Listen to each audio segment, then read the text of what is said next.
আমি অনেক সময় বিষয়টি ক্লিয়ার করার চেষ্টা করি, জেনে রাখবেন সহিহ আকীদা বলতে কোনো প্ল্যাটফর্ম নেই, সহিহ আকীদা বলতে কোনো মানহাজ নেই, সহিহ আকীদা বলতে কোনো অবস্থান নেই।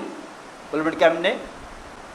আহলুল হাদিসদের মডেল অন্য কোনো ব্যক্তি নন, বিশেষ কোনো ইমাম নন, কোনো মুফাসসির মুহাদ্দিস নন। আহলুল হাদিসদের মডেল হলেন, আল্লাহ রাব্বুল আলামিন সূরা আন-নাহল 36 নম্বর আয়াতে বলেন, ওয়ালাকাদ বা'আথনা ফি কুল্লি উম্মাতির রাসূলা আন ই'বুদুল্লাহা ওয়াজতানিবুত তাগুত। আল্লাহ রাব্বুল আলামিন প্রতিটি জাতির কাছে রাসূল প্রেরণ করেছেন। কি জন্য? রাসূলগণ যেন এসে দেশ দখল করতে পারে, ক্ষমতা দখল করতে পারে, এজন্যই, তাই না? রাসূলদেরকে আল্লাহ রাব্বুল আলামিন প্রেরণ করেছেন, যার মূল দায়িত্ব দিয়েছেন দুটি, একটি হলো তাওহীদের দাওয়াত দেওয়া, আর দ্বিতীয়টি হলো তাওহীদকে নষ্ট করে দেবে সেই শিরক থেকে বিরত থাকার দাওয়াত দেওয়া। এই দুটি হলো মূল বিষয়। সকল রাসূলদেরকে এই দায়িত্বই দিয়েছেন, আনি আবুদুল্লাহ। আপনি ইসলামী রাষ্ট্র কায়েম করলেন, কিন্তু সেখানে তাওহীদের স্পষ্ট কিছুই নেই।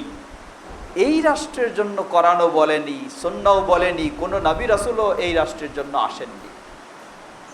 এসেছেন সেটার জন্য যেটার মাঝে তাওহীদ রয়েছে।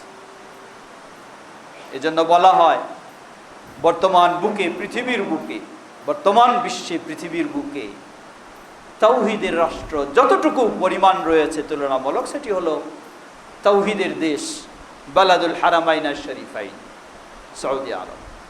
ভুল রয়েছে, থাকতে পারে, অসম্ভব নয়, কিন্তু তাওহীদের দেশ বলা যায় একটি দেশকেই মাত্র, যেটি রাষ্ট্রীয়ভাবে তাওহীদের বিষয়গুলিকে গুরুত্ব দিয়ে পালন করা হয়।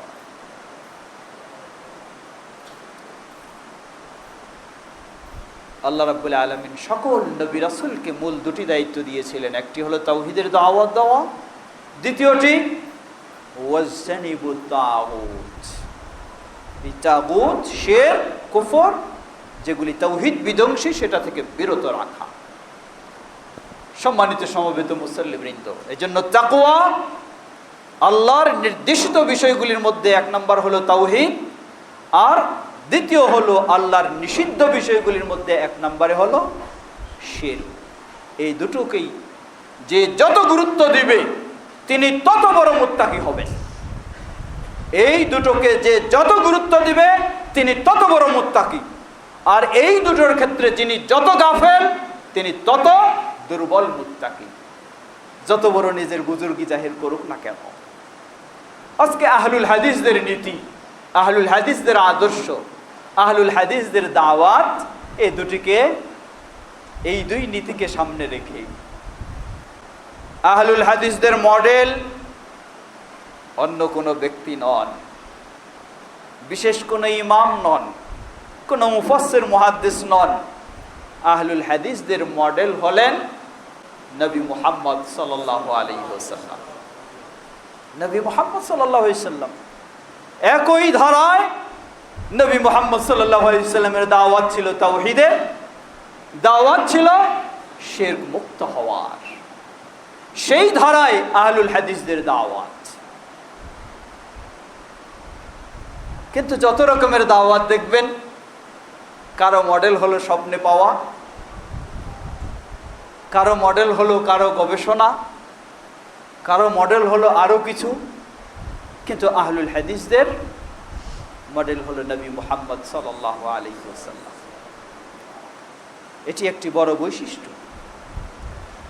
আফসোস করে বলতে হয়, ইদানিং আবার আরেকটা বিষয় চলতেছে, তা হলো সহিহ আকীদার নাম দিয়ে আহলুল হাদিসদেরকে একটু নিচে ফেলে দেওয়ার চিন্তা চলতেছে। আমি অনেক সময় বিষয়টি ক্লিয়ার করার চেষ্টা করি, জেনে রাখবেন সহিহ আকীদা বলতে কোনো প্ল্যাটফর্ম নেই, সহিহ আকীদা বলতে কোনো মানহাজ নেই, সহিহ আকীদা বলতে কোনো অবস্থান নেই। বলবেন কেমনে? কোরআন সুন্নাহয় কোথাও আপনি পাবেন না যে সহিহ আকীদা বলতে একটা স্তর। সহিহ আকীদা এটা হলো একটা তুলনামূলক শব্দ। এজন্য যারা মাজার পূজারী, কবর পূজারী, তাদের চেয়ে তাবলিগ জামাতের লোকেরা বলে যে আমরা সহিহ আকীদার, কারণ আমরা মাজার পূজারী, কবর পূজারী না। আবার দেওয়ানবাগীর তুলনায় চরমনাই বলে আমরা সহিহ আকীদার মানুষ। দেওয়ানবাগী হলো এই আকীদার মানুষ। এটি হলো একটি তুলনামূলক শব্দ ব্যবহার করা হয়, এর কোনো নির্দিষ্ট সীমারেখা নেই। যার কারণে আপনি পাবেন একজন ব্যক্তি সব কিছু ভুলে গিয়ে, বাদ দিয়ে, সংস্কার হয়ে তিনি সহিহ আকীদায় আসছেন, আবার কিছুদিন পর শোনা যায় ওই ব্যক্তির মাঝে অন্য চিন্তা চলে আসছে। কারণটা কি? কারণটা হলো সহিহ আকীদার কোনো স্টেশন নেই। সহিহ আকীদার কোনো স্টেশন নেই। সহিহ আকীদা কোনো মানহাজের নাম নয়।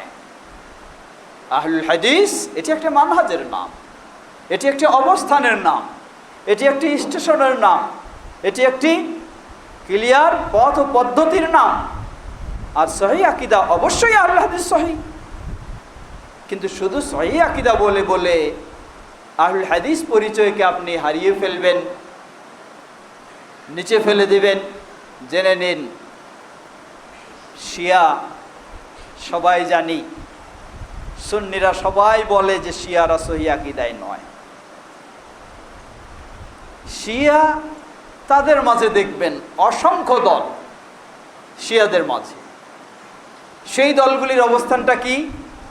এক দলের তুলনায় আরেক দল হলো সহিহ আকীদার দল। শিয়াদের মধ্যে এক দলের তুলনায় আরেক দল হলো সহিহ আকীদার দল শিয়াদের মধ্যে। তাহলে সেও মুসলিম, সহিহ আকীদার, সেও মুসলিম দাবি করে, নিজেকে অমুসলিম তো কোনো শিয়া দাবি করে না। সেও মুসলিম দাবি করে এবং সে দাবি করে সহিহ আকীদার, কারণ তার চেয়েও খারাপ আকীদার শিয়া রয়েছে। সুতরাং সহিহ আকীদা এটি কোনো স্পষ্ট অবস্থান নয়। আহলুল হাদিস এটি একটি স্পষ্ট প্ল্যাটফর্মের নাম, এটি একটি মানহাজের নাম। এবং কোনো ব্যক্তি যখন নিজেকে আহলুল হাদিস বলে পরিচিত করবে, সেই ব্যক্তি কখনো সত্যিকারে যদি আহলুল হাদিস হয়, কখনো সে মাযহাবী হতে পারে না, কখনো সে কোনো তরিকাপন্থী হতে পারে না, কখনো সে চরমপন্থী হতে পারে না, কখনো সে উগ্রবাদী হতে পারে না, কখনো সে বোমাবাজি হতে পারে না। সেগুলি কখনো আহলুল হাদিসের মানহাজ নয়। অবশ্যই ইসলামে জিহাদ ফি সাবিলিল্লাহ রয়েছে, এর মানে এই নয় বোমাবাজি করা ইচ্ছা মতো আপনি। কয়েকদিন আগেই একটা সুন্দর দেখলাম, একজন বিজ্ঞ, পৃথিবীর অন্যতম স্কলারদের মধ্যে,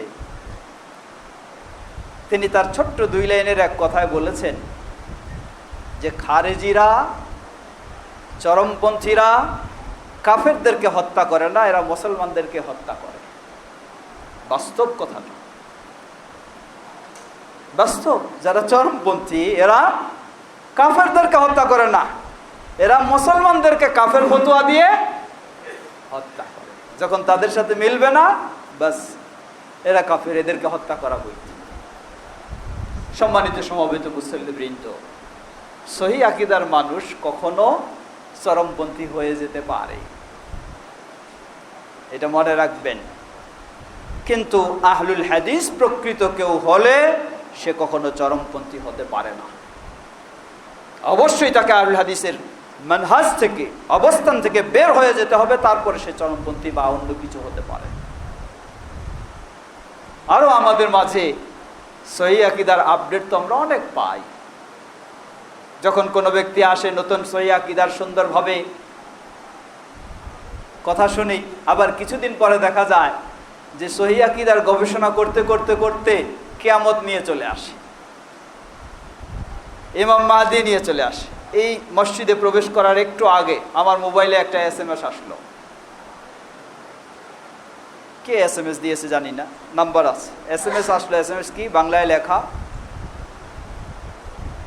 ইমাম মাহদী, তার নাম হলো মুহাম্মদ বিন কাসিম, তিনি পাকিস্তানে এবং কোরাইশি বংশের, তার ওয়েবসাইট সব কিছু দিয়ে SMS দিয়েছে, আমার মোবাইলেও আসলো, মানে কোম্পানি থেকে এমনি শেয়ার দিচ্ছি। তাহলে এই ইমাম মাহাদিদের আগমন একবার পাকিস্তানে, একবার বাংলাদেশে, আর একবার অমুক জায়গায় ঘটাচ্ছে কারা?